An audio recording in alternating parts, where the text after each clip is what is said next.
안녕하세요. 책 읽어주는 여자 에젤 강미경입니다. 양문교회 서공섭 목사님은 기도로 교회를 45개나 더 세우셨는데요. 기도만 하면 백전백승을 거두는 이야기 들려드립니다. 1976년 양문교회 장로로 있을 때 교회 건축위원장을 맡게 되었다. 그런데 교회는 골조만 덩그렇게 세워놓고 돈이 없어 공사를 중단해야 하는 상황이 다가왔다. 공사가 중단되자 돈을 빌려준 사람들이 너도 나도 찾아와서 이자는 안 줘도 좋으니 원금을 속히 내놓으라고 악을 쓰고 달라들었다. 주님 어찌하시렵니까? 공사가 중단되니 양문교회를 이대로 방치하시렵니까? 이 집은 아버지의 집입니다. 주님 제발 부탁입니다. 1000명이 넘는 아버지의 자녀들이 더 이상 부끄러움을 당하지 않도록 하루속히 선처해 주십시오. 나는 날마다 그렇게 울면서 기도했다. 그러나 매일같이 빚쟁이들한테 시달리는 것은 죽음보다 더 고통스럽고 괴로운 일이라 견디다 못한 나는 마침내 40일 금식 기도를 작정하고 한월산 기도원으로 들어갔다. 차라리 기도하다 죽겠다는 모진 각오를 하고 금식 기도를 시작했다. 열흘쯤 됐을 때 온몸에 힘이 쭉 빠지고 이따금 눈앞이 아른아른 현기증이 날 때도 많았다. 그런 내게 성전 건축을 맡은 건축업자 김이두 성도가 찾아왔다. 내가 절망과 좌절에 빠져 자살할 것 같은 불안감을 느낀 나머지 내가 죽기 전에 공사비 지불을 목사님에게 받을 수 있도록 위임장을 받아놓으려고 온 것이었다. 나는 너무나 기가 막혀서 그의 손을 잡고 김 성도에게 한없는 믿음과 복과 은혜를 주시라고 간절히 기도했다. 기도가 끝나자 그가 말했다. 첫눈에는 장로님이 마치 시체같이 보였는데 기도 소리가 하늘을 찌르듯 카랑카랑 높고 맑은 걸 들으니 죽을 사람 같지는 않네요. 저를 위해 간절히 기도하시는 수척한 장로님 얼굴을 보니 내 가슴이 뜨거워지더니 이런 엉뚱한 생각이 들었어요. 장로님은 저렇게 죽으면 죽겠다는 각오로 금식하며 하나님의 일을 하는데 나는 뭐요? 나도 명색이 하나님을 믿는 사람이 아닌가? 그란디 나가 살고 있는 집은 놔두고 교회 건축을 중단해서야 말이 되겠는가? 사나이로서 하나님 앞에 너무 부끄러워서 예수 믿고 처음으로 하나님 앞에 잘못했다고 진심으로 회개를 했으라요. 우리 집을 담보로 돈을 빌려서 중단했던 공사를 다시 시작하겠어요. 나는 기쁨과 감격으로 한없이 떨리는 가슴을 지그시 누르고 마음속으로 하나님께 감사드렸다. 하나님 은혜가 너무 감사해서 내가 말없이 눈물만 주르륵 흘리자 김이두 성도는 오히려 나를 위로했다. 장로님 울지 마세요. 앞으로 모든 일이 잘 될 겁니다. 만물의 주인이 누굽니까? 하나님이잖아요.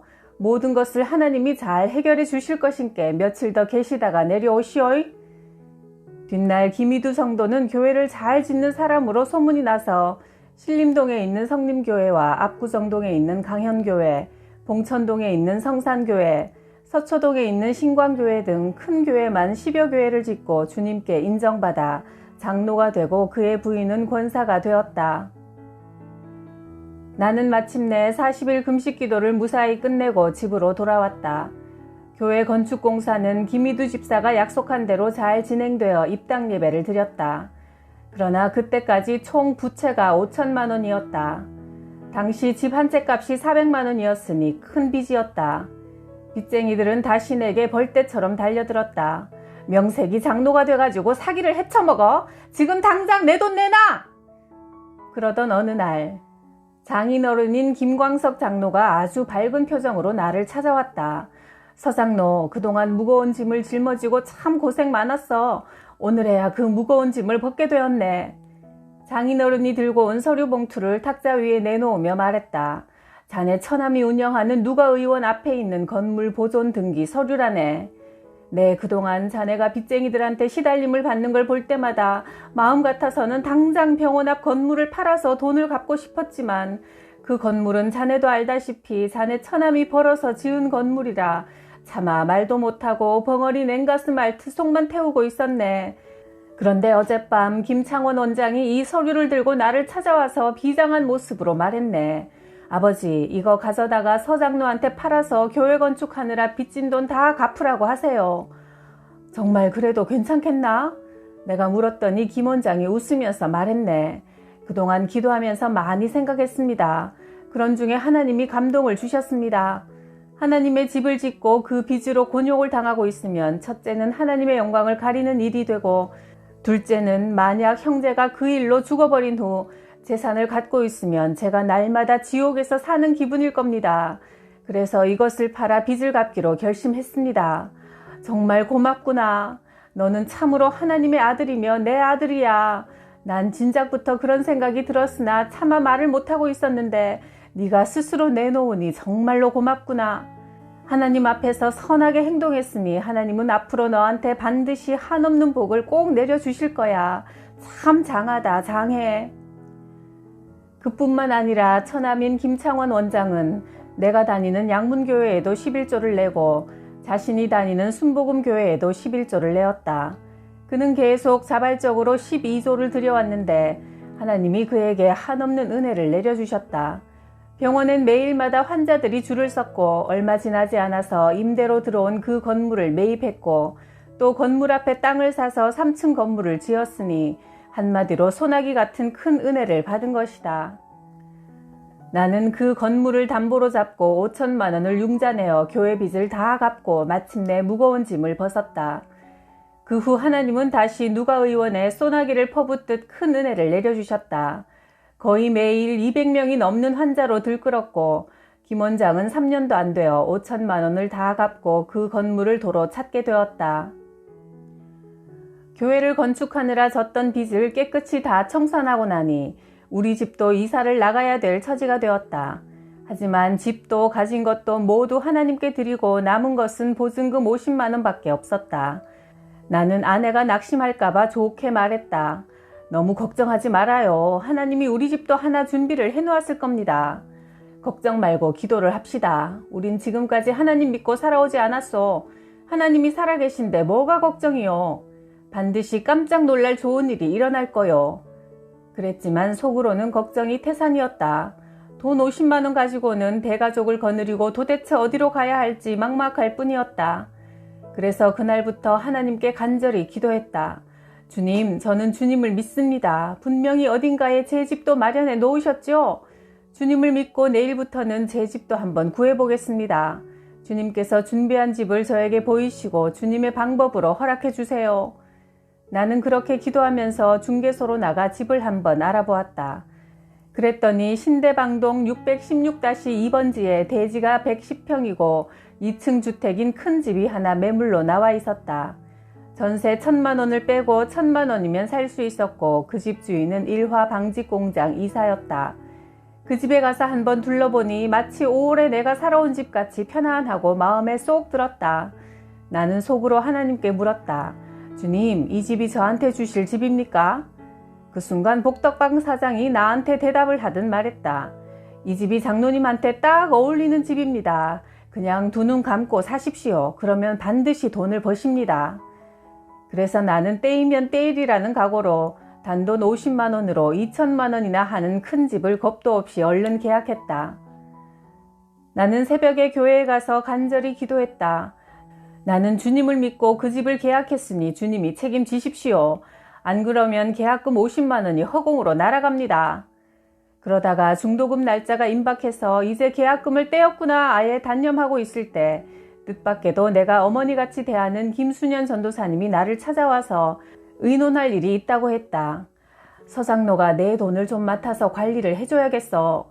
서독에 있는 딸애가 돈을 보내와서 집을 2채 사뒀는데 요번에 법이 바뀌어 집을 2채 가지고 있으면 양도세를 많이 물어야 된다지 뭔가. 그래서 부랴부랴 집을 1채 팔았어. 네, 이자는 달라지 않을 테니 원금만 잘 관리했다가 나중에 돌려주게. 400만 원이네. 순간 나는 내 기도 응답으로 하나님이 김전도사님을 보냈다는 것을 얼른 깨닫고는 그 돈으로 중도금을 치렀다. 나는 그날부터 하나님께 또 간절히 기도했다. 주님의 은혜로 중도금을 잘 치렀습니다. 정말 감사합니다. 그런데 이제 잔금이 또 남았습니다. 하지만 주님이 모두 해결해 주실 줄 믿습니다. 제가 지금까지 주님 앞에 열심히 순종하고 충성한 것을 기억하셔서 제가 부끄러움을 당하지 않게 해주세요. 나는 매일같이 하나님께 죽기 살기로 매달려 열심히 기도했다. 그러던 어느 날 갑자기 조카 사위한테서 한번 만나자고 연락이 왔다. 교통사고를 당했는데 보상금이 300만 원이 나왔다면서 그것을 나더러 좀 맡아서 관리해 달라는 것이다. 이리하여 전적인 하나님의 은혜로 마침내 단돈 50만 원으로 2천만 원짜리 집을 사게 되었다. 우리 가족은 마침내 그 큰 집에 이사를 해 첫날 밤 함께 모여 앉아 가정예배를 드리며 감사의 눈물을 흘렸다. 나는 크신 하나님의 은혜를 영원히 기억하고 싶어서 신대방동 616-2번지로 내 본적을 옮겼다. 1967년 경북 상주 평원리 평원초등학교에서 교사로 있을 때 갑자기 겨울 어느 날 폭풍이 몰려왔다. 모진 추위와 함께 몰려온 사나운 태풍은 마을을 온통 날려버릴 듯 무섭게 휘몰아쳤다. 동네 입구 길목에 수백 년 묵은 느티나무 한 그루가 마을을 지키듯이 서 있었다. 동네 사람들은 오래전부터 그 나무를 신으로 섬겨 해마다 제사를 지내왔다. 그리고 동네에 크고 작은 재앙이 생길 때마다 그 나무를 찾아가 음식을 차려놓고 빌었다. 그래서 그 나무에는 평소에도 온통 울긋불긋한 헝겊조각이 붙어 있었다. 그런데 폭풍이 그 느티나무도 사정없이 후려쳐 나무의 오른팔격인 굵은 가지 하나가 쭉 찢어져 길을 막고 널브러졌다. 이윽고 폭풍이 물러가자 동네 사람들은 신으로 섬겨오던 나뭇가지가 쭉 찢어져 길을 막고 있는 모습을 보고는 모두 깜짝 놀랐다. 모두가 두려움과 불안감에 가득 차서 한마디씩 했다.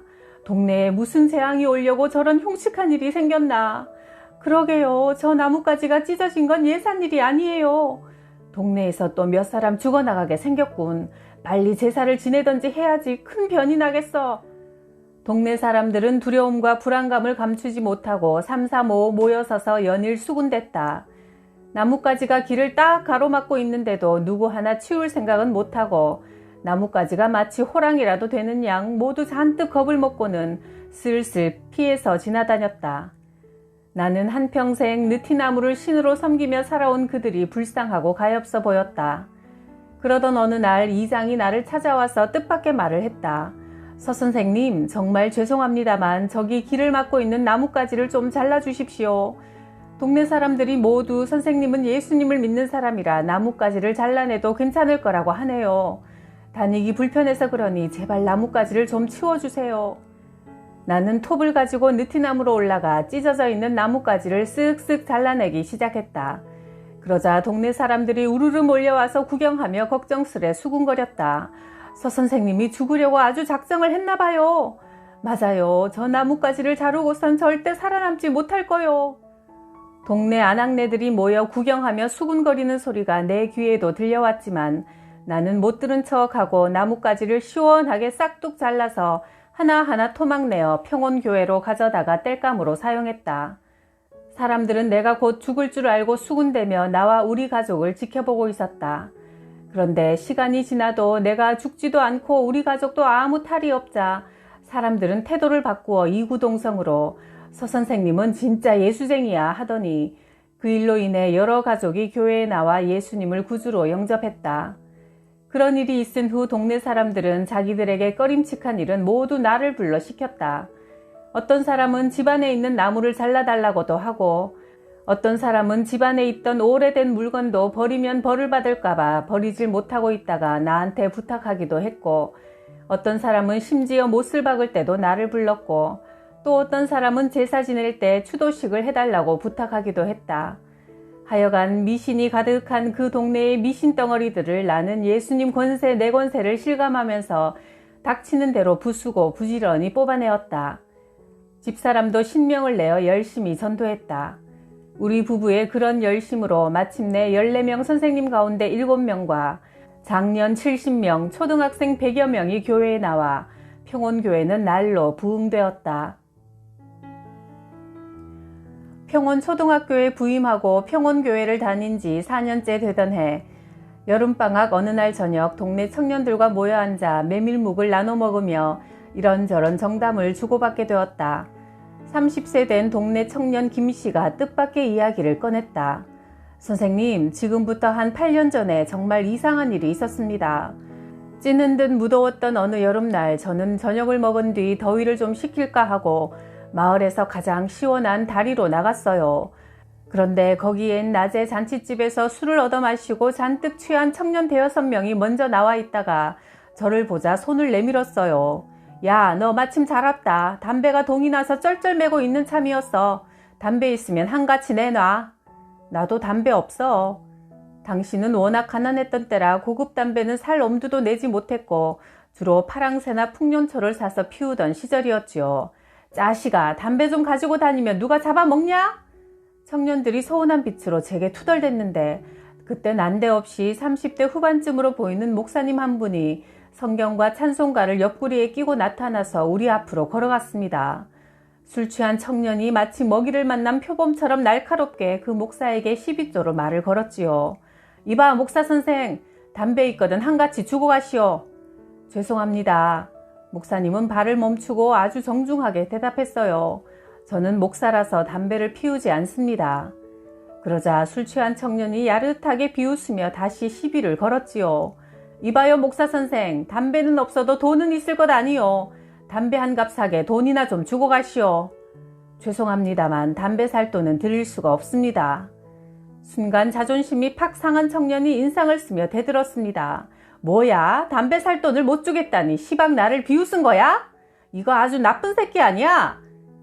제가 형제를 비웃은 것이 아니라 담배는 몸에도 해로우니 피우지 않는 것이 100번 좋습니다. 닥쳐 이 새끼야. 시방 네가 나를 훈계해? 이 재수 없는 목사 새끼, 너 오늘 내 손에 한번 죽어봐.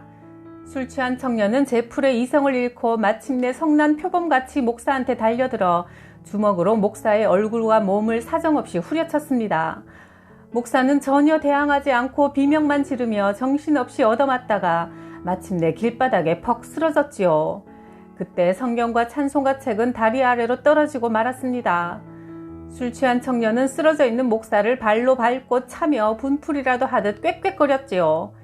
그래도 목사는 전혀 대항하지 않고 묵묵히 참고 있다가 길바닥에 두 무릎을 꿇고 앉아 기도하더라고요. 목사의 코와 입에서는 검붉은 피가 주르륵 흐르고 있었고요. 사랑이 많으신 하나님 아버지, 하나님을 모르고 저지른 이 청년의 죄를 모두 용서해 주시고 이곳에 교회를 하나 세우셔서 저 청년도 복음을 듣고 예수님을 구주로 믿고 구원받을 수 있도록 해주십시오.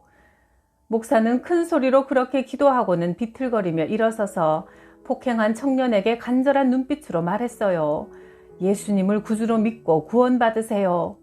야, 이 새끼야. 예수가 그렇게 좋으면 너 혼자 믿어. 꼴도 배기 싫으니 내 앞에서 당장 꺼져.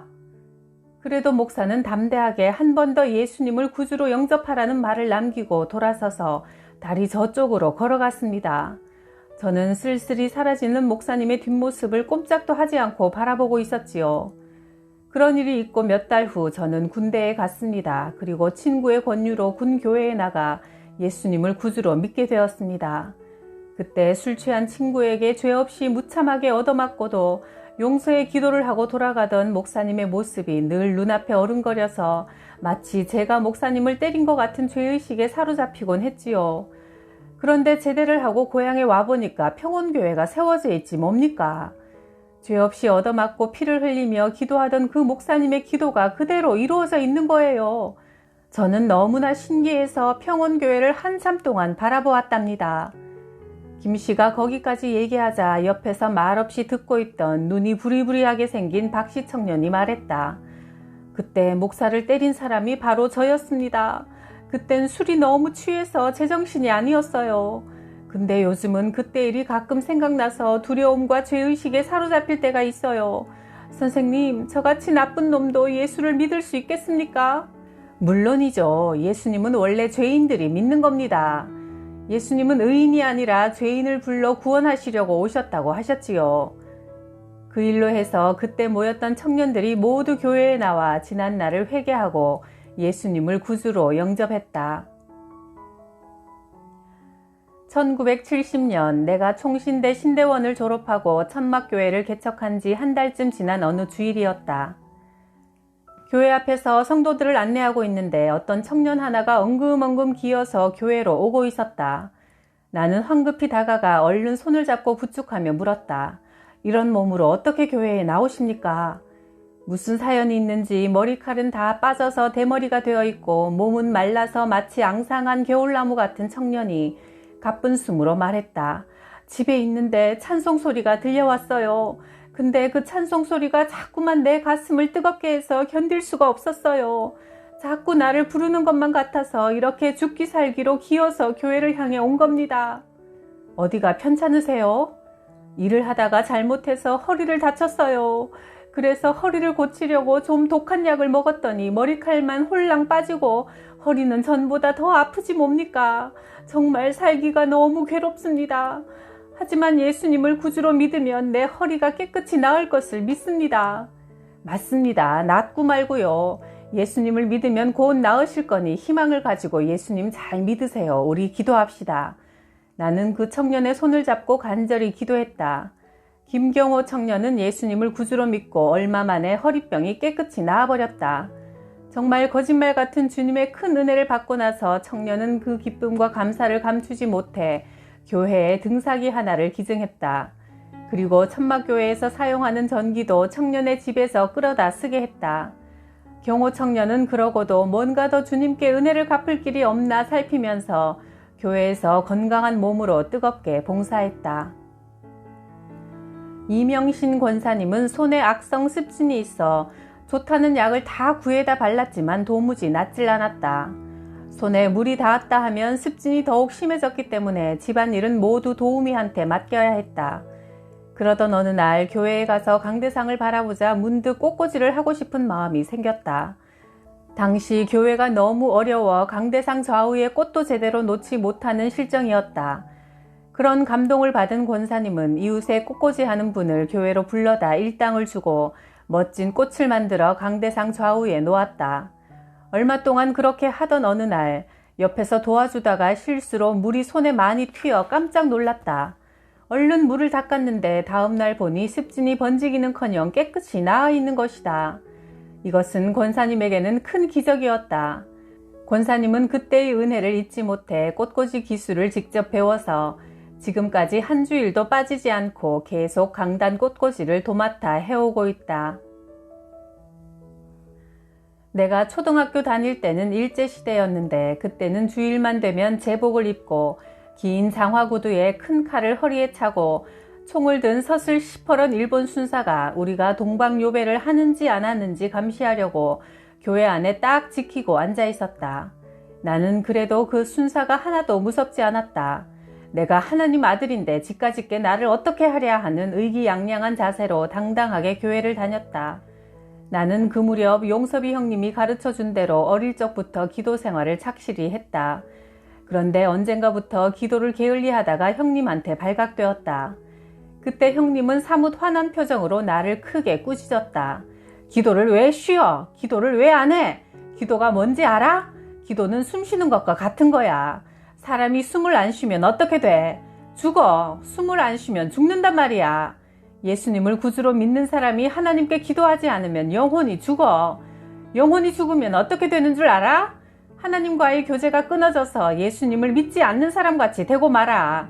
그러니까 쉬지 말고 항상 기도해. 알겠지? 형님의 말은 송곳처럼 내 머릿속을 찌르고 들어가 깊숙이 박혔다. 나는 그 뒤부터 한 번도 기도를 쉬지 않았다. 슬플 때나 기쁠 때나 어려울 때나 좋을 때나 언제나 변함없이 하나님께 간절히 기도했다. 그때마다 하나님은 내 기도를 척척 잘 들어주셔서 교회를 45개나 세울 수 있었다. 기도하면 죽다가도 살아나는데 기도를 안 하면 숨막혀 죽으니까요. 기도에 힘써서 백전백승으로 신나게 살아갑시다. 구독, 좋아요, 댓글로 저를 신나게 해주셔서 감사해요.